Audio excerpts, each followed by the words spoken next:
dari Pak Slamet Widodo, anggota kelompok sadar wisata namanya Tomsu. Oh, Tomsu. Siap. Pertanyaannya, apakah dulu sebelum ada kegiatan para layang terkait fasilitas ini? Jadi take off area Puncak Joglo ini bukan karena ada Pok Darwis dan BUMDesnya. Ada prasasti di bawah, mulai dibangun tanggal berapa, tahun berapa ada. Artinya yang menginisiasi adanya take off dan landing para layang dan gantole di sini karena ada bendungan Waduk Serbaguna, Waduk Gajah Mungkur, Wonogiri. Yang mana waduk tersebut mulai dilaksanakan pembangunan dari tahun 76 dan diresmikan tahun 82. Selanjutnya dari Balai Besar sendiri memberikan support kepada gantole. Pada saat itu belum ada para layang. Adanya para layang di sini tahun 2000. Supportnya luar biasa.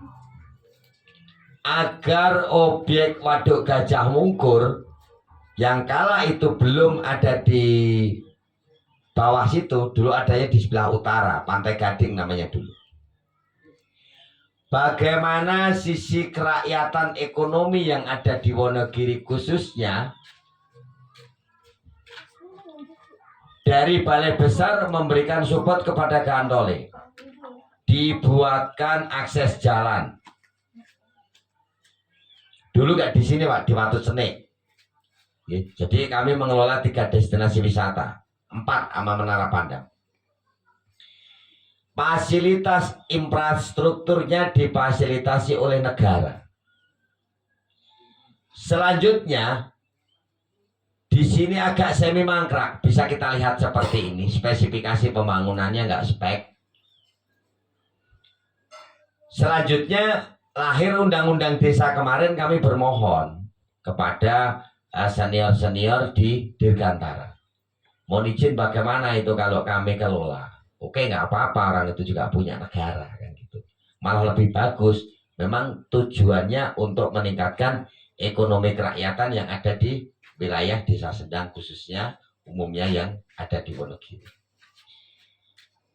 Jawabannya adalah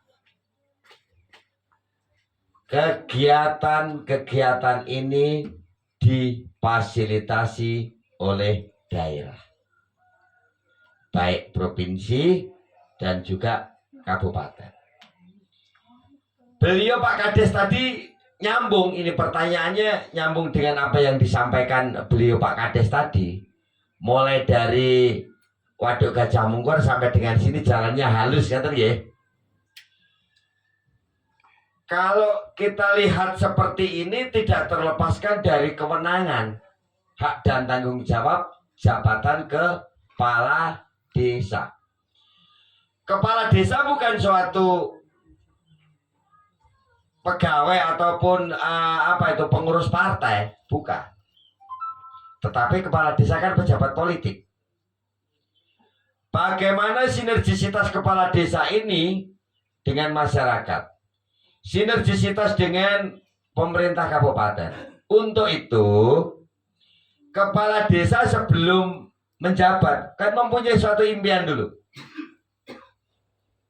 visi dan misi yang diwujudkan ke salah satu program.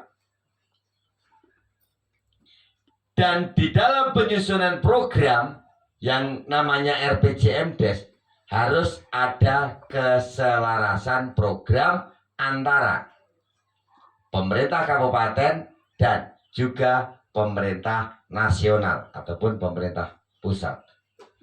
Hasilnya seperti ini, Pak.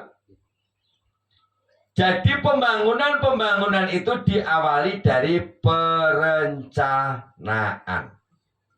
Dengan perencanaan yang matang, kami mendapatkan gelontoran anggaran. Tidak hanya di sini Pak, mohon izin. Jalan dari bawah, jalan provinsi, ini sudah hampir nyambung Pak. Tinggal hanya sekitar 1,8 kilo lagi baru kami Makadam. Insya Allah di 2023 nanti kita hot pick seperti ini. Jadi jalan tembus, nggak perlu turun melalui jalannya Penjaringan tadi. Jadi ada jalan tembusnya sampai dengan jalan provinsi. Ini suatu keselarasan program. Pak Slamet sakit ditampi ya. Artinya kami tinggal nemu gitu aja bahasanya. Tinggal merawat. Selanjutnya dari Pak Supri, Ketua Pokdarwis, kendala. Kalau kendala ini secara normatif ada Mas. Bagaimana Pak Kades? Kendalanya adalah bagaimana kita membangun sumber daya masyarakat. Nek dalan kan keselarasan program Pak. Iya. Tetapi membangun image-nya, membangun suatu paradigma masyarakat untuk sadar wisata Pak. Ini yang berat. Ini tantangan kita bersama. Kendala yang kami pikul saat ini di Sabta Pesona belum bisa menjalankan secara baik. Yang mana itu Pak Kades? Yang namanya Sabta Pesona itu supaya bisa hanuju prono, ya minimal sampah dulu Pak De. Sampai dengan saat ini kendala kami belum bisa mengelola sampah secara profesional. Kendala kami di situ. Poinnya adalah kendalanya di pembangunan ataupun di paradigma untuk mengajak masyarakat mengimplementasikan atau melaksanakan yang namanya Sabta Pesona belum dapat terwujud secara maksimal. Karena apa? Segemuk-gemuknya ikan pasti ada durinya. Ngerti ya? Ini langkah-langkah ke depan ini harus kita gali. Tantangan. Karena apa? Bapak dan Ibu Prabowo bisa melihat hamparan waduk yang segini luasnya. Kami belum bisa membayar hutang kepada para pahlawan transmigran yang ikhlas meninggalkan kampung dan halamannya guna untuk pembangunan waduk serbaguna yang dapat kita lihat secara langsung. Kendalanya adalah SDM, Mas. Clear, di sana juga sama, di sini juga sama. Selanjutnya Bapak Ibu Prabowo, selanjutnya untuk pertanyaan Mas siapa tadi? Oke. Terkait masalah para layang olahraga yang sifatnya menengah ke atas. Nah ini masyarakat harus dididik, masyarakat harus diberitahu informasi yang pendek jangan disambung, yang panjang jangan dipenggal. Masyarakat kita berikan suatu pemahaman secara utuh bahwasannya para layang bukanlah olahraga yang mahal. Karena apa? Selain daripada wisatawan bisa menikmati terbang tandem yang dimaksud menengah ke atas tadi kan terbang tandem kosnya. Olahraga para layang ada dua opsi, ada dua tujuan. Yang pertama olahraga prestasi, yang kedua olahraga rekreasi. Jadi wisatawan tidak harus terbang tandem. Kalau mereka takut ketinggian bagaimana?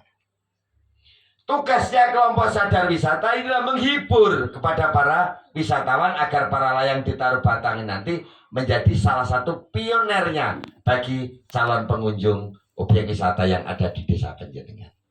Masuk? Oke. Terus di dalamnya bagaimana Pak Kades? Kita impian boleh berbeda, tetapi kita tujuannya sama. Monggo, ngipi siang bolong, ngipi mana bolong nggak apa-apa. Mimpinya berbeda, tapi tujuan kita adalah sama.